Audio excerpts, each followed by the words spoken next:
सर्वांना सर्वप्रथम छत्रपती शिवाजी महाराजांच्या जन्मदिवसाच्या हार्दिक हार्दिक शुभेच्छा. हे हिंदवी स्वराज्य व्हावे ही श्रीची इच्छा. अवघ्या 16 वर्षी स्वराज्य स्थापन करण्याचा विडा उचलून 50 वर्षाच्या कालखंडामध्ये जवळजवळ 300 किल्ले बांधून आणि 65 लढाया जिंकून स्वराज्य मजबूत केलं. मुलांनो, ही काही साधारण गोष्ट नाही आहे. कारण त्यावेळेचा जर तुम्ही कालखंड बघितला तर चारी बाजूला मुघलांचं राज्य होतं. रात्रीची लोक घराच्या बाहेर पडायला घाबरत होती. इतकी दहशत त्यावेळेला महाराष्ट्रामध्ये किंवा संपूर्ण हिंदुस्थानामध्ये पसरलेली होती. अशा दहशतमय वातावरणामध्ये एक माणूस स्वराज्य स्थापनेचा विडा उचलून रात्रंदिवस महाराष्ट्रातील दर्याखोऱ्यातील मावळ्यांना घेऊन संघर्ष करतो. ही काही साधी गोष्ट नाही आहे. एक लाखोंची फौज असलेले शत्रू आणि दुसरीकडे शेकडो मध्ये मावळे असलेले आपले सैनिक, असा हा संघर्ष होता. हा संघर्ष कुठल्या मानव जातीबद्दल नव्हता, त्या मातृभूमीबद्दल होता. कारण आपल्या देशावर तुम्ही इतिहास वाचताय, अभ्यासताय, किती परकीय लोकांनी राज्य केलेलं आहे.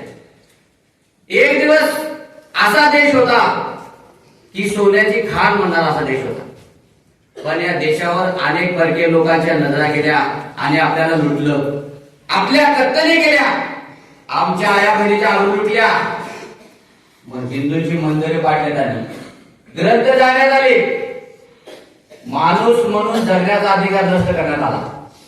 म्हणून छत्रपती शिवाजी महाराजांचं स्मरण होणं आपल्याला अत्यंत महत्वाचं आहे. इतिहास मित्रांनो 5 मिनिटांमध्ये सांगून होणार नाही, वेळ कमी आहे. असल्यामध्ये तुम्ही उभा,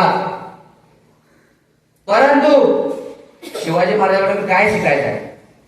स्वाभिमान शिकायचा आहे, अभिमान शिकायचा आहे, मातृभूमीवर प्रेम कसं करायचं शिकायचं आहे, शत्रूशी 2 हात न घाबरता कसं करायचं आहे हे शिकायचं आहे. जर आम्ही नाही जागी झालो तर येणाऱ्या कालखंडामध्ये आणि कोणीतरी आमच्या मानगुटीवर येऊन बसणार आणि आम्हाला परत लुटत असणार. हे लक्षात घ्या. म्हणून या दिवसाचं स्मरण करायचं आहे. शिवाजी महाराजांनी कुठल्या फक्त मराठा जातीतील लोकांना एकत्र केलं नाही, 18 पगड जातीचे सगळ्या जाती धर्माचे लोक त्यांच्या स्वराज्यामध्ये होते. इव्हन मुसलमान सरदार शिवाजी महाराजांच्या बरोबर लढण्यासाठी खांद्याला खांदा लावून समोर होते. मानव जातीसाठी लढले ते. जनते हे त्यांनी देव मांडलं म्हणून त्यांना जनतेचा राजा म्हणतात, जानता राजा म्हणतात. त्यांनी शेतकऱ्याच्या गवताच्या काळीला हात लावू दिला नाही किंवा आरमार बनवण्यासाठी जे लाकूड भाडं लागणार होता, झाड तोडण्यासाठी आपल्या अधिकाऱ्यांना सांगितलं त्या शेतकऱ्यांना पैसे द्या, त्याची परवानगी घ्या, मगच त्याच्या झाडाला हात लावा. कारण ते झाड त्यानं एवढं लहान मुलासारखं एवढं मोठं वरून वाढवलेलं आहे, त्याची निगा केलेली आहे. त्याला न विचारता जर तोडलंच त्याच्या दुःखावर पारा होणार नाही. आणि जो राजा दुःखी प्रजेवर राज्य करत तो जास्त काळ टिकणार नाही हे महाराजांना माहिती होतं. म्हणून त्यांनी तुम्हा आम्हाला अतिशय सुरक्षित ठेवलं. कुठल्याही स्त्रीला हात लावणार नाही, कुठल्याही लहान मुलांची कत्तल घेतली नाही, कुठल्याही धर्माचं मंदिर जाळलं नाही किंवा तोडलं नाही, असा हा राजा होता. आणि दुसरीकडे औरंगजेब सारखा माणूस कट्टर धर्मवेळा आणि क्रूर होता. मनुष्य होतं म्हणजे त्याला खेळणं वाटायचं. मारा, तोडा, कापा आणि आपला धर्म वाढा. पण याला विरोध करण्याचा एकच वाट छातीमध्ये ठाल घेऊन मारला, तो म्हणजे छत्रपती शिवाजी महाराज. आणि औरंगजेबाच्या हात तळपाण्याची मस्तकाला गेली की एवढा लहान छोटा माणूस आहे ज्याच्याकडे काही सामर्थ्य नाही, ना सैनिक आहे, ना दारूगोळा आहे, ना तोफखाना आहे, ना पैसे आहेत. मी किती बलाढ्य माणूस आहे. अफगाणिस्तान काबूल पासून ब्रह्मदेश पर्यंत, श्रीलंका संपूर्ण भूभागाचा एकटाच शेरशाह होता औरंगजेब. एवढ्या मोठ्या सत्तेला टक्कर द्यायची साधी गोष्ट नाही, लक्षात घ्या मुलांना. पण येणाऱ्या प्रत्येक संकटावर शिवाजी महाराजांनी यश मिळवलं. आणि तुमच्यासारखी माणसं होती त्याच्या जीवाला जीव देणारी. अफजल खानला पाठवलं, त्याचा वध केला. मिर्झाच्या जयसिंगला पाठवलं, त्याच्या चित्रकला पाठवलं. सिद्धी जोहर पन्हाळगडला वेळा दिला, त्याच्यातून निसटले. आग्र्याला बोलवलं, तिथूनही औरंगजेबाच्या हातात तुम्ही देऊन शिवाजी महाराज स्वराज्यामध्ये आले. आणि शेवटी तो वैतागला आणि सगळा मामा उसका शाहिस्ते खान वो भी शुरू था, उसको बुलाया. बोला कि तेरे बड़ी मुहिम में जाना है दक्खन में. वो जो शिवाजी वहां बैठा है बाहर कर, उसको जिंदा या मुर्दा पकड़ के लाना है. तेरे साथ 1 लाख की फौज होगी, ऊंट होंगे, हत्ती होंगे, तोपखाना होगा, जितनी संपत्ति ले जाओ, लेकिन उसको पकड़ के लाओ, जिंदा या मुर्दा. शाहिद खान को लगा हुआ है बड़ी बात नहीं है, वो खुश होके आ गया. पुणे में आ गया. आते समय शिरवळ, सासवड हे गाव लूट के आ गया. पुण्याच्या लहानमालामध्ये थांबला. लहानमाल ज्यामध्ये शिवाजी महाराजांचं बालपण गेलेलं होतं. 1, 2, 3 नाही, 3 वर्ष. 3 वर्ष थांबला तो. शिवाजी हातासमोर अनेक प्रयोग केले त्याने. नुसता तो थांबला नाही, आसपासची जेवढी पण गाव होती सगळ्या गावामध्ये हैदोस टाकला. माणसांच्या कत्ली केल्या, लोकांची फसल होती नष्ट केली, स्त्रियांची आबरू लुटली, जेणेकरून शिवाजी घाबरावा आणि शरण यावा आणि मी जिंकावा वेळा पकडून जावं हे स्वप्न होतं. त्याचं ते स्वप्नच राहिलं. महाराजांनी वाट बघितली. लक्षात घ्या, आपण इथं 450 मुलं आहोत. 1 लाख फौज, 1 लाख फौज पुण्यामध्ये होती. जत्रेचं स्वरूप. पुरंदरला वेळा घातला, नाही जमला. महाराजांनी शिवटल्याचा काटा काढल्याशिवाय हा थंड बसणार नाही. आणि दिवस निवडला. दिवस होता 5 एप्रिल 1663. 5 एप्रिल 1663 अमावस्येची रात्र होती.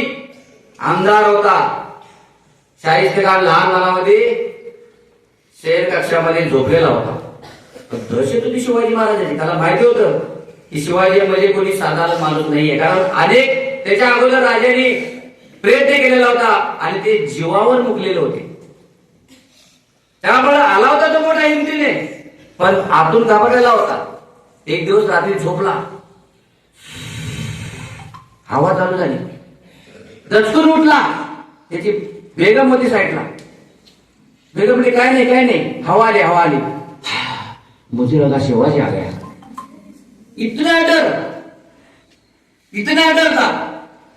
मग त्या दिवशी महाराजांनी बरोबर रात्रीच्या 2 वाजता, कारण महाराज त्या लाल महालामध्ये राहिलेले होते, त्यांना तिथल्या वाटा, चोर वाटा, दरवाजे, खिडक्या, रस्ते सगळं माहिती होतं. त्याला काय माहित नव्हतं.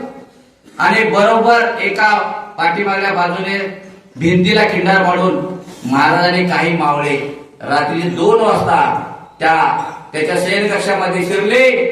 त्याला चावल लागली. त्याला कळलं शिवाजी आलेला आहे. भांगड मारली. सगळी लोक झोपेमध्ये पळाली. कोणालाच काय कळायचं तयार नाही. हा पण लागून पळाला. महाराजांनी त्याचा पाठलाग केला. खिडकीतून उडी टाकून जीव वाचवण्यासाठी पळू लागला. आणि जेव्हा खिडकी पकडत होता त्यावेळेला महाराजांनी वार केला. तो त्याच्या गर्दनवर लागता त्याच्या उजव्या हाताची 3 बोटं तुटली. त्याची 3 बोटं तुटली आणि तो जीव पकडून कसा तरी त्या अंधाराच्यामध्ये गायब झाला. ही बातमी औरंगजेबला समजली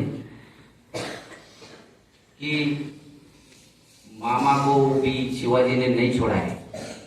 उसकी गर्दन बच गई लेकिन वो उंगली कट गई. क्रोधित हो गया औरंगजेब. उसको वापस बुलाया और उसको बंगाल में भेजा. साहित्य को जाओ उधर, मेरे को मुंह नहीं दिखाना है, तूने दोबारा मेरे सामने नहीं आना है. अरे क्या समझ रहा है तू, मेरे को शिवाजी जैसा आदमी चॅलेंज करता है.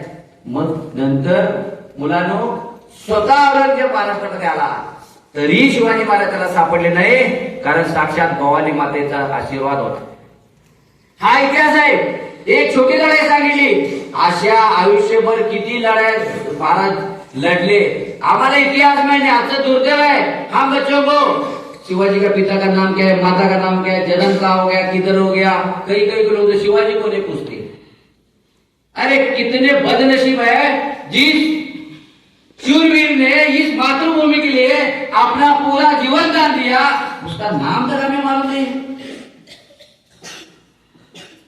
क्या अधिकार है हमारी मिट्टी का रहने का? इस पृथ्वी के ऊपर जितने भी लोग हैं उनको 3 लोग प्यारे होते हैं. एक मातृभाषा मदर लैंग्वेज, एक माता अपनी माँ, और एक मातृभूमि अपनी भूमि. अगर हम इन तीनों चीजों को भूलते हैं तो हम इंसान कहने के लायक नहीं है. इसलिए हम लोगों ने जिंदगी जीना है, लेकिन छत्रपती शिवाजी महाराज हे लक्षात ठेवा. खाऊन झोपायचं, झोपून उठायचं, परत खायचं, झोपायचं ते जीवन नाही. तर अंगासारखं जीवन जगलं पाहिजे, अग्नीसारखं जीवन जगलं पाहिजे, आपल्याकडे दुसऱ्याला प्रेरणा मिळायला पाहिजे. हाच आदर्श छत्रपती शिवाजी महाराजांना आपण घ्यायचा आहे. परत या शूर फार पराक्रमी शूरविलास कोटी कोटी प्रणाम करून मी 2 शब्द सांगतो. छत्रपती शिवाजी महाराज की जय. आवाज नाही आहे. छत्रपती शिवाजी महाराज की जय. छत्रपती शिवाजी महाराज की जय. धन्यवाद.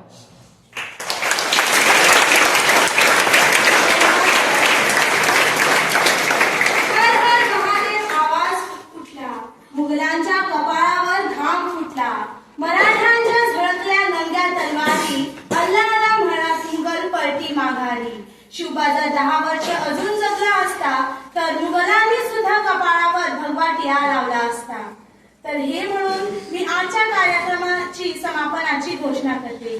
जय भवानी, जय शिवाजी, जय भवानी, जय शिवाजी. तो आज के इस पावन अवसर पर 2 भाइयों का जन्मदिन है, तो मैं उत्कर्ष 10वीं कक्षा से और उसके भाई 8वीं कक्षा से आकाश को आमंत्रित करती हूँ. उन्हीं के साथ आज स्वस्ति का भी जन्मदिन है, तो मैं उसे भी मंच पर आमंत्रित करती हूँ. चलो जल्दी.